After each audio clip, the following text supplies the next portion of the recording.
Alors ce début de voyage, Aurélien? Plutôt frais mais doux. Frais mais doux, d'accord. Ça se passe plutôt bien. Hein. Où est-ce qu'on va dormir ce soir? Ça, on ne le sait pas encore. J'irais bien sur les plateaux là. Ça pourrait être sympa effectivement. À la Rude pour commencer. Voilà. Avant d'attaquer les sommets neigeux au nord de Madrid. Ça va venir assez rapidement. Hein. Ça s'annonce. On rentre rapidement dans le vif du sujet en fait ici.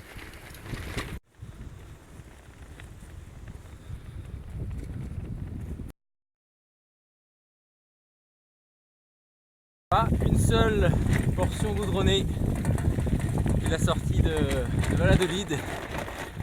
On évolue à présent sur des tout petits chemins de terre et de gravillon en plein milieu de la pampa espagnole.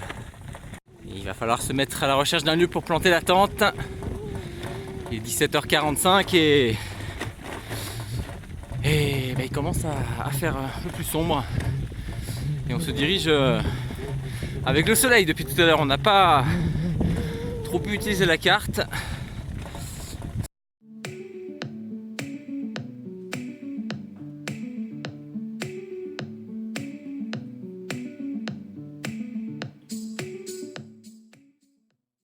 Un petit mot sur ce repas, monsieur Bréjon? Eh bien, vu la situation actuelle, de simples pâtes mal cuites avec du gruyère à peine fondu, c'était plutôt pas mal. Voilà.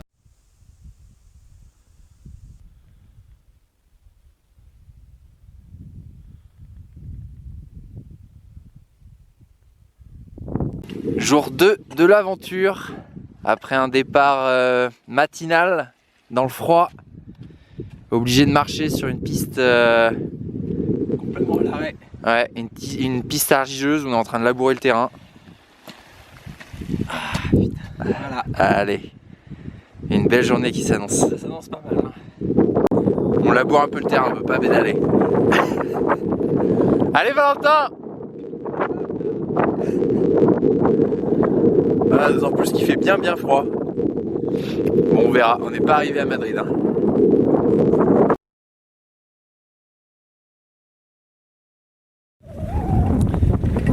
Alors que nous sommes perdus sur des petits chemins agricoles. Brassé par le vent et mordu par le froid. Il fait très froid. Et c'est pas la panique, mais on n'est pas totalement serein. Il nous reste plus que 20 centilitres d'eau. Heureusement un peu de bouffe. Mais on ne sait pas trop où on va. Ça fait 2 heures que l'on papillonne sur des petits chemins comme ça.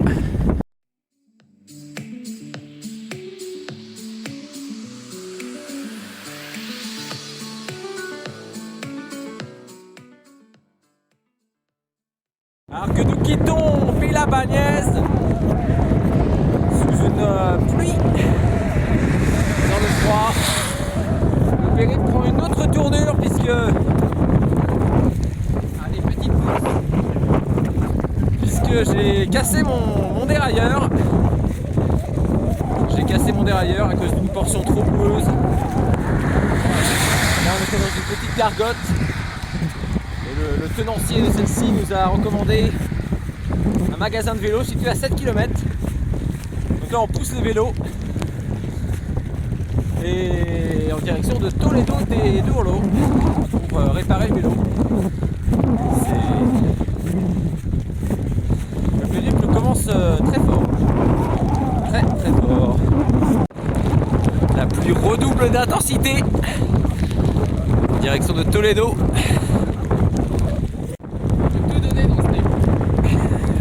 Aurélien qui me tracte, dévoué. Moi je te pousse même. Tu me pousses. Ah, c'est énorme. C'est énorme. On va réparer ce vélo. On va le réparer à Toledo del Duero. À Tudela de Duero, nous trouvons le magasin de vélo tant espéré.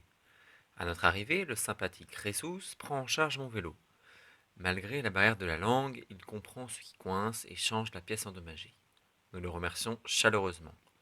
Au moment de partir, nous lui demandons s'il connaît un lieu où nous pourrions planter nos tentes. Peu de temps après, Margarita, sa femme, enfourche un vélo et dans la pénombre, elle nous guide vers un parc où nous pouvons passer la nuit. Petit déjeuner dans la banlieue de Tudela de Duero. On dirait quoi, troisième jour d'aventure? Troisième jour. Troisième jour d'aventure. Troisième jour d'aventure. On n'a pas beaucoup avancé. Mais on a encore de la ressource. Une petite tortilla ce matin, petit déjeuner. Au soleil. Que demander de mieux, quoi. On est heureux. On caille, il caille, mais on est heureux.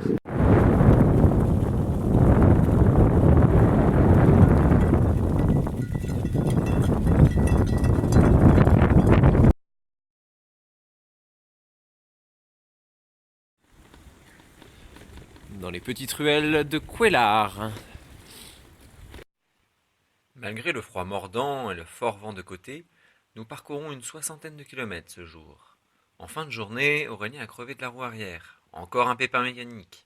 Décidément, nous ne sommes pas épargnés en ce début d'aventure. Le temps de réparer la crevaison, il fait déjà presque nuit, et nous nous mettons en quête d'un lieu pour dormir. Nous trouvons une petite forêt de pins pour cette nuit. Sous l'impulsion d'Aurélien, grand spécialiste des feux de camp, nous allumerons une belle flambée pour nous réchauffer. Habillés chaudement, nous dînons de pâte au fromage au coin du feu avant de rejoindre nos tentes pour ce qui sera la nuit la plus froide du voyage.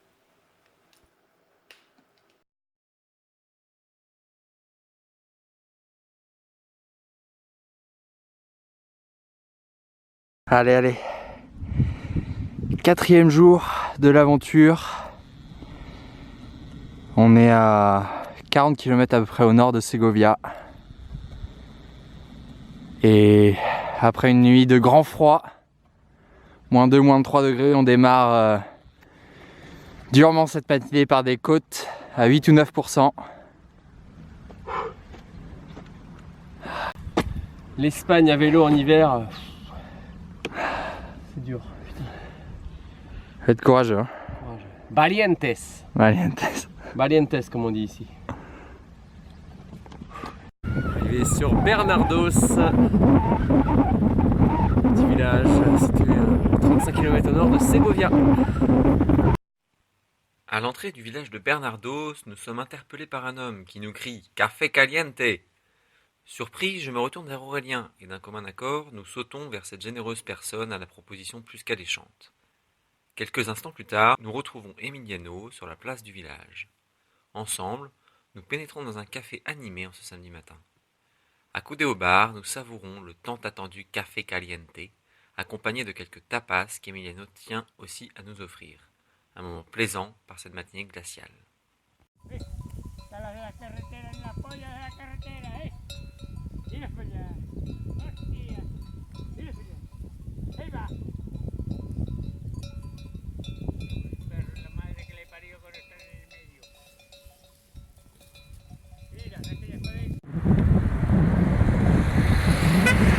Allez, l'arrivée sur Segovia.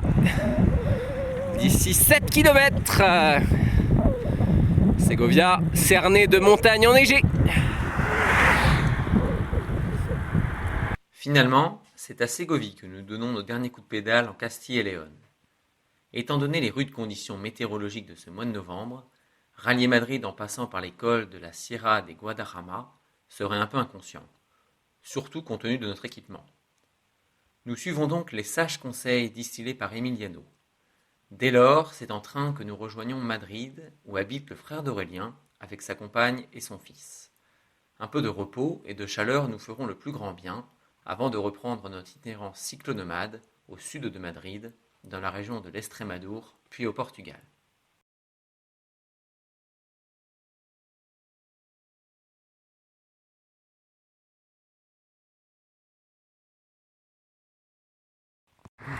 Buenos días. Buenas tardes. C'est reparti ici après un petit week-end de coupure du côté de Madrid. Une petite cure de luxe chez le frère d'Aurélien. C'est reparti sur les routes de l'Extrémadour. Après donc un petit séjour à Madrid et donc une portion de 180 km en train. Nous sommes de retour pour partir à la conquête du sud de l'Espagne. Le soleil est étincelant ici, les températures nettement plus clémentes, n'est-ce pas, camarades? Un bon plus 10. Très apprécié en cette fin de journée. Puis voilà, on va se mettre à chercher un endroit pour planter la tente. Et la nuit devrait être un peu moins fraîche que les précédentes.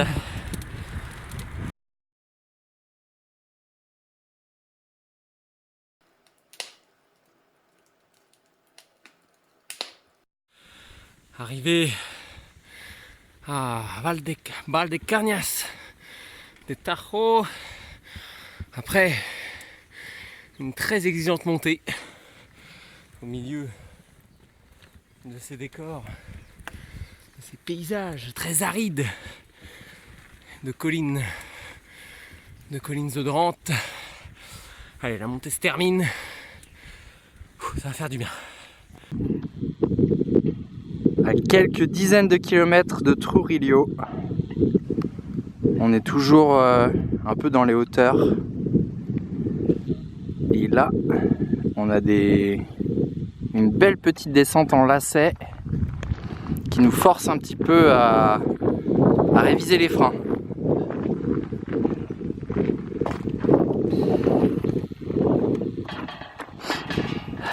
Ça va la mécanique? C'est chaud, il y a de la terre dans le... Ah voilà. Ça y est. Voilà, bah oui, il y a de la terre, c'est pour ça que ça plane pas bien.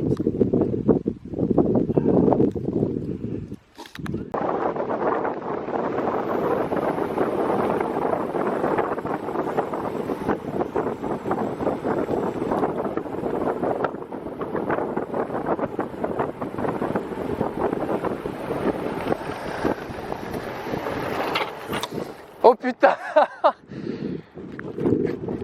Et encore une côte.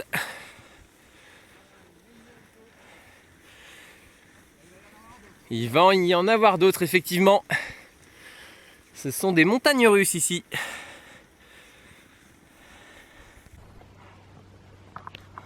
Ah, c'est dur, hein.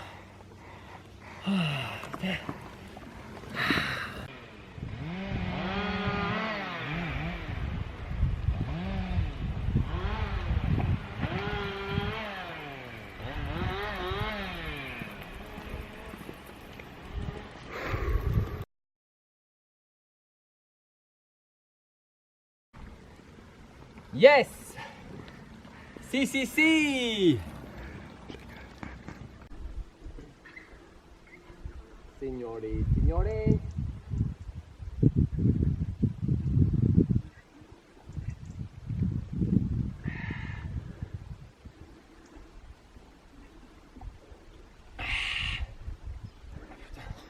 Sacré côte, hein? Oh là là! 3-4 km de montée là, au moins.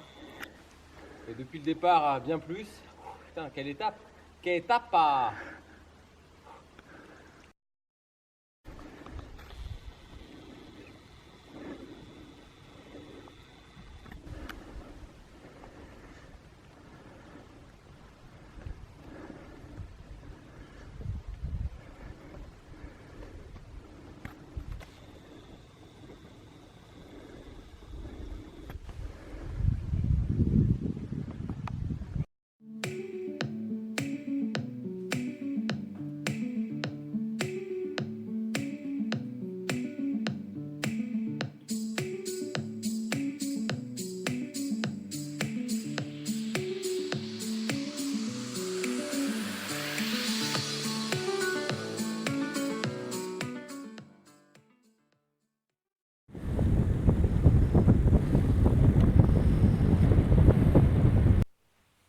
Pour notre première échappée dans l'Extrémadour, nous avons bien grimpé.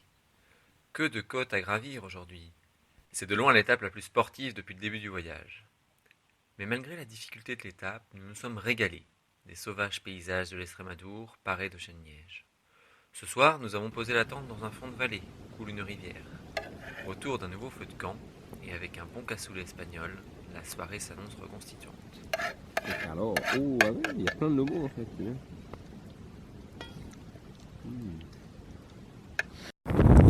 Sur la route de Trujillo.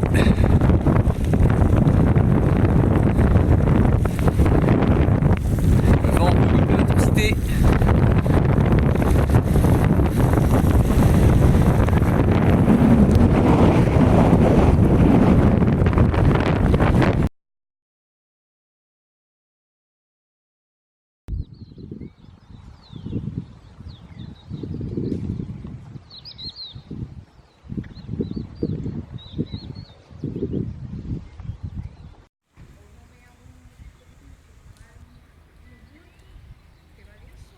Trujillo.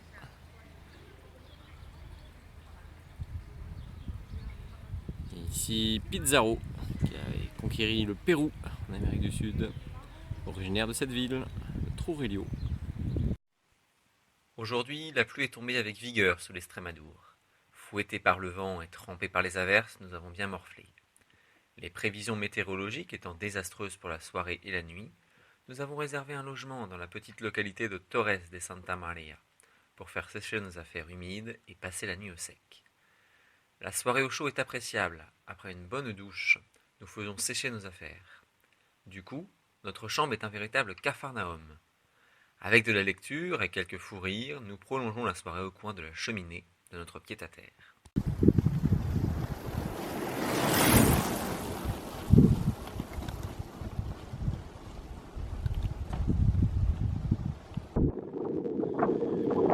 Toujours dans l'Extrémadour, après s'être fait saucer comme jamais hier. On parcourt les paysages paisibles.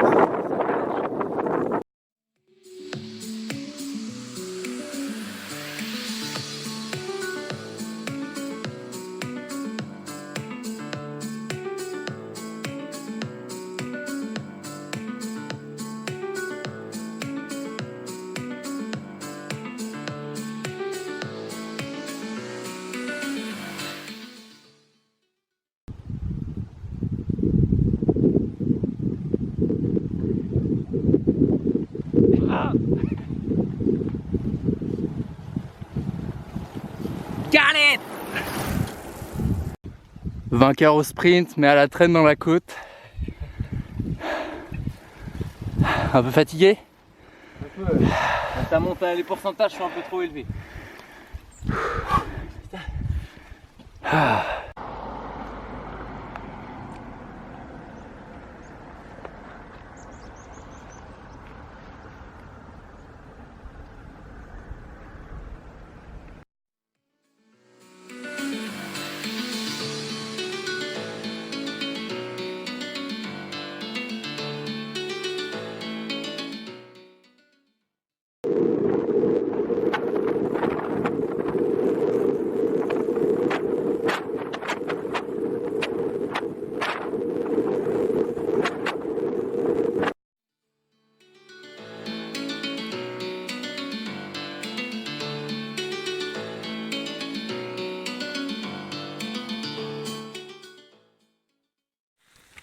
À la recherche d'un lieu pour le bivouac du soir.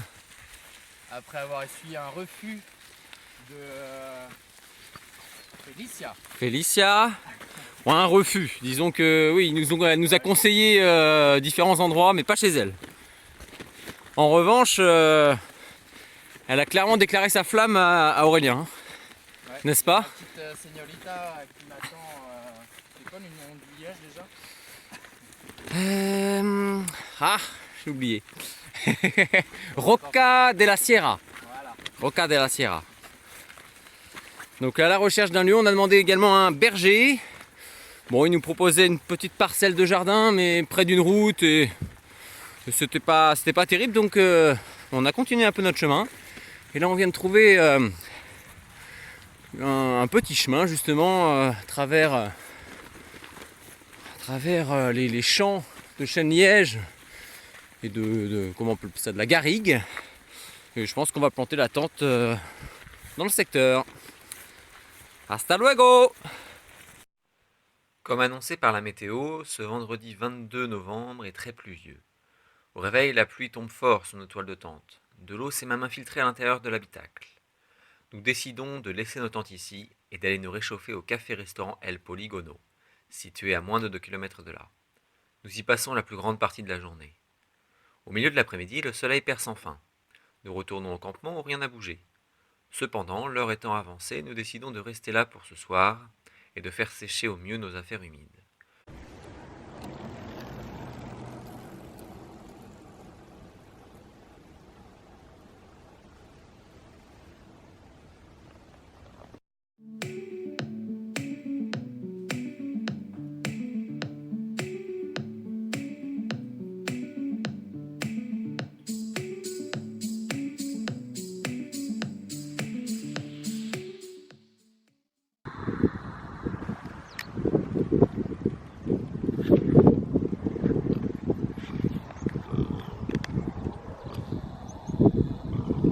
C'est l'arrivée au Portugal d'ici quelques mètres maintenant.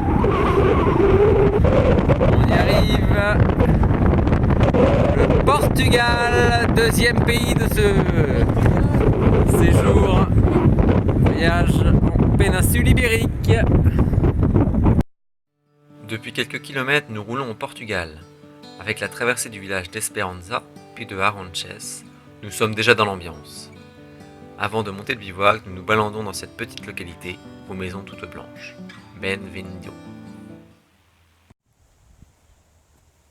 Voilà, la préparation pour le feu de ce soir. Ça va faire un beau petit brasier pour le dîner. Oui.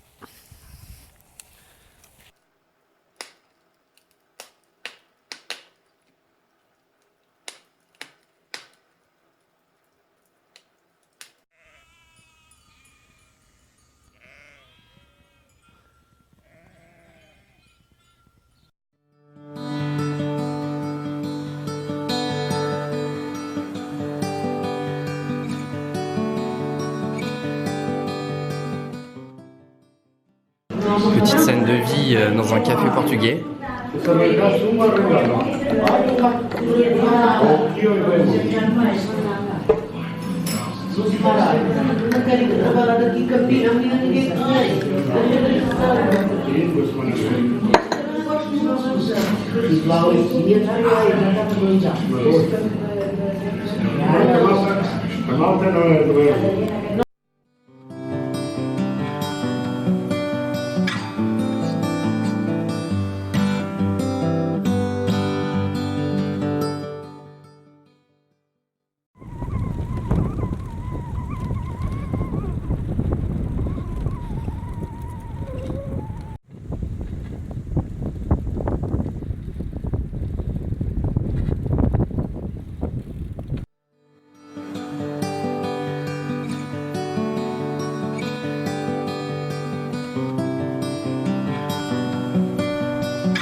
Ce soir, nous sommes dans l'ancienne gare d'Evora-Monte,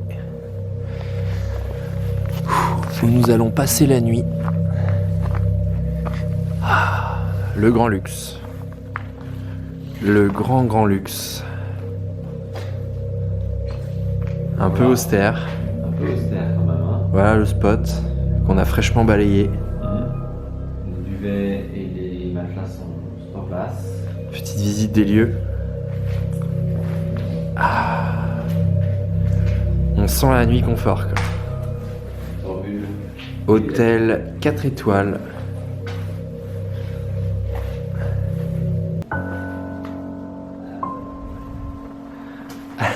Une belle nuit qui s'annonce.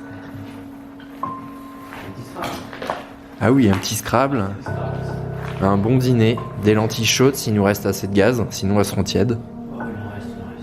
Et le fameux jamon. Le fameux jamon d'Extremadure. Avec du pain de mie dégueu et sec. Allez, bonne nuit.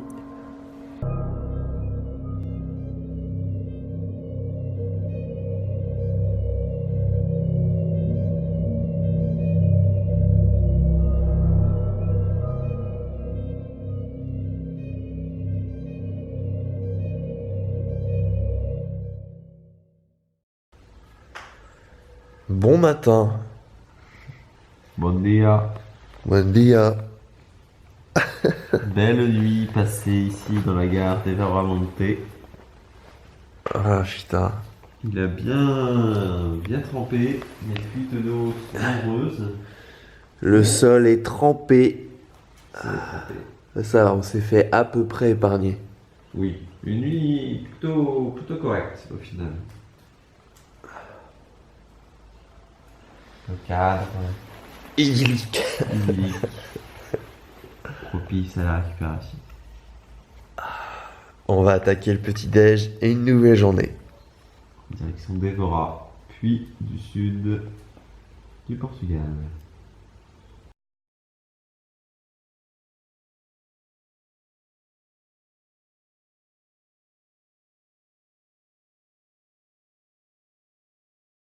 Nous quittons la gare désaffectée d'Evora-Monte de bon matin en direction d'Evora, la capitale de la région Alentejo.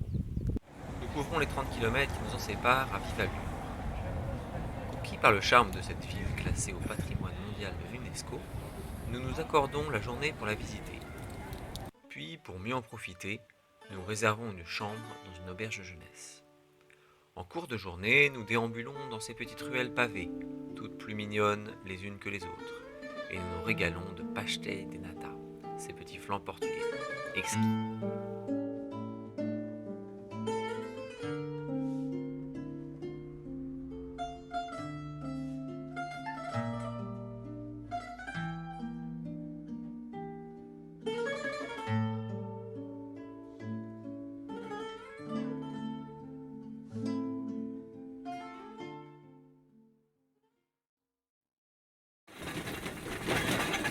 C'est le départ d'Evora, direction le sud et l'Algarve. Nous sommes dans les ruelles de cette belle ville classée à l'UNESCO. Après une nuit ressourçante en auberge de jeunesse. Bon dia.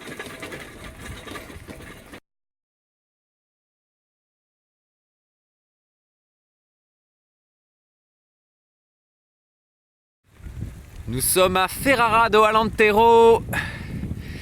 Et bah écoutez, il y a eu un peu de pluie cet après-midi. On s'est laissé embarquer par une partie de Scrabble. Puis on avait trouvé un lieu, un parc pour planter la tente, sauf que ils ont fermé les ces cons ont fermé les grilles. Et on se retrouve un peu dans la panade, il est 20h. Et on cherche donc un lieu pour planter la tente. Oui, là il y a des tables de pique-nique. On voit pas grand chose à la vidéo, mais un stade de foot pourrait être intéressant. Affaire à suivre. Toujours en direction du sud et de l'Algarve sur cette belle route.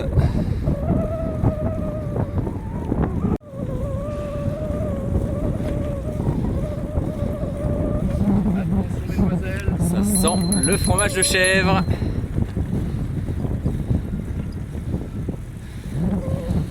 Ah, t'es heureux toi à faire ton sprint.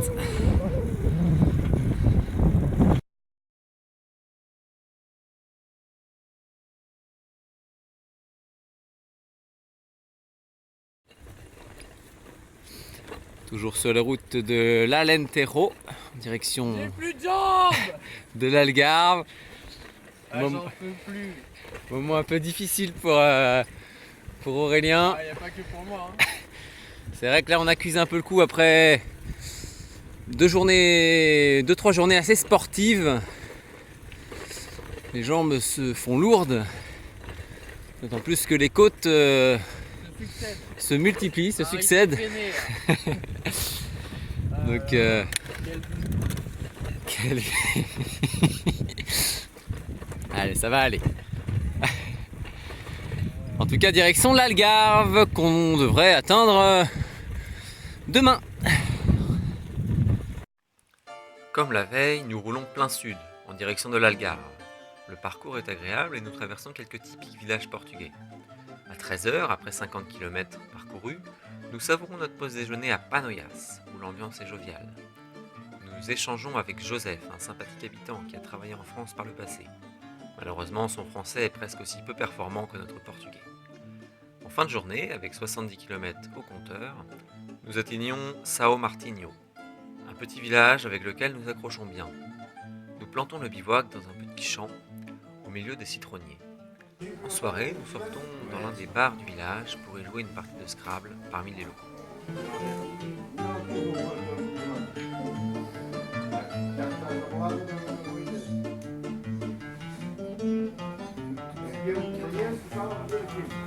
« 14. Très bien. L'aventure se poursuit, toujours en direction de l'Algarve sur des belles petites routes sinueuses, entourées d'eucalyptus, très très jolies. Ici on a passé une petite période où les paysages étaient un peu moins beaux, paysage un peu plus monotone, et là on est sur des petites routes vraiment très sympathiques. Et le soleil est de retour et ça fait vraiment très plaisir, pas loin de 20 degrés.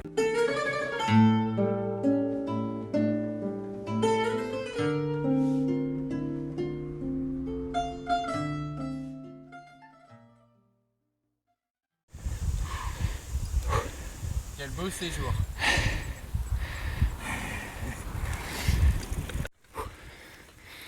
À l'épreuve de la Sierra de Monchique, on est dans les premiers lacets.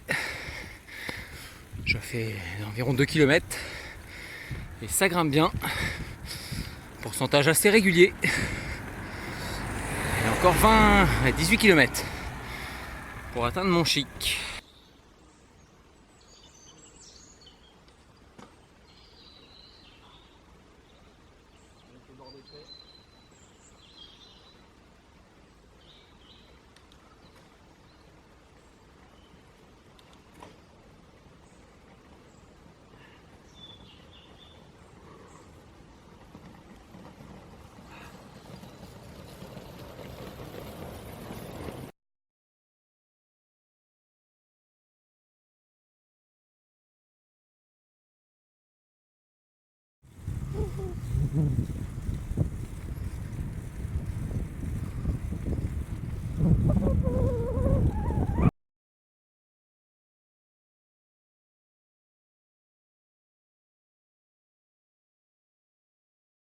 À la suite d'une longue et plaisante descente depuis Monchique, nous atteignons le littoral de l'Algarve et ses belles plages bordées de falaises ocre.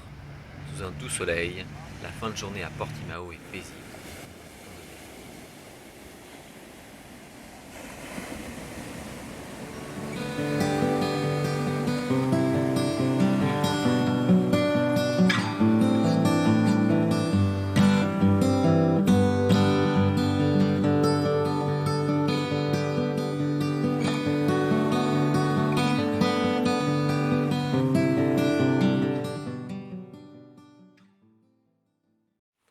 Le lendemain, l'étape est courte, avec seulement 25 km.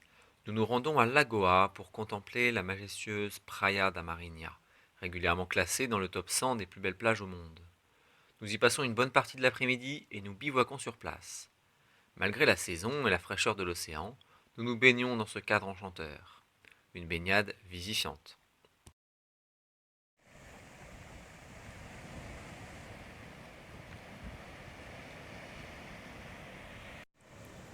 La fin de notre périple approche et le temps nous est compté.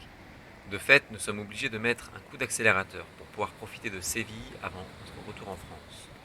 Tout d'abord, entre Lagoa et Tavira, nous parcourons 100 km. C'est de loin l'étape la plus longue du voyage.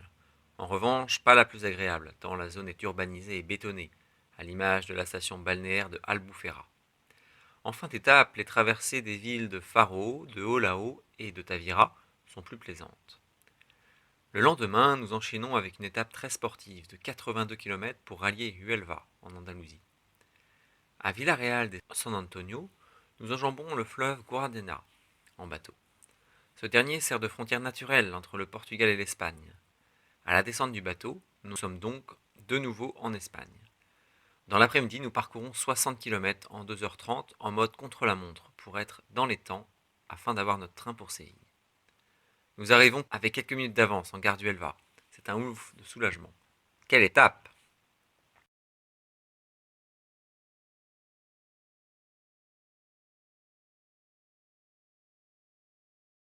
Nous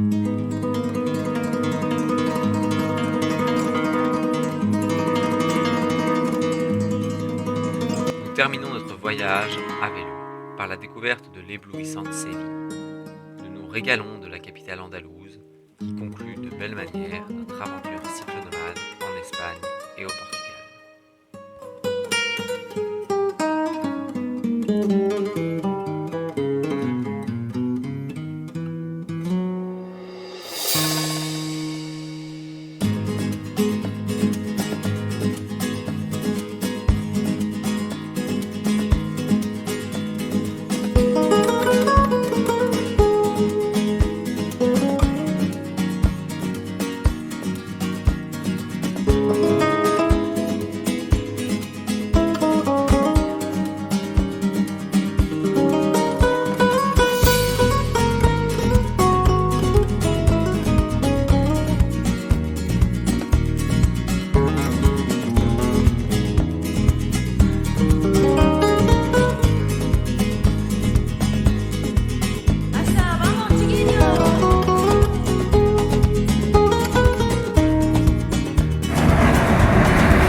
Sur l'autoroute, on va aller chercher l'aéroport. Allez, on y arrive. À peine 1 kilomètre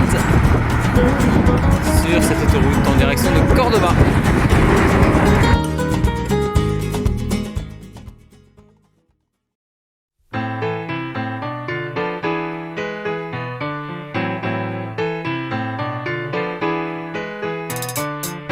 Mira cómo cambia la vida morena. Mira cómo cambia la vida morena. Mira cómo cambia la vida morena. Cómo llegan sorpresas. Mira cómo cambia la vida morena. Oh, oh, oh. Mira cómo cambia la vida morena. Cómo llegan sorpresas. Mira cómo cambia la vida morena. Un día me pensé así.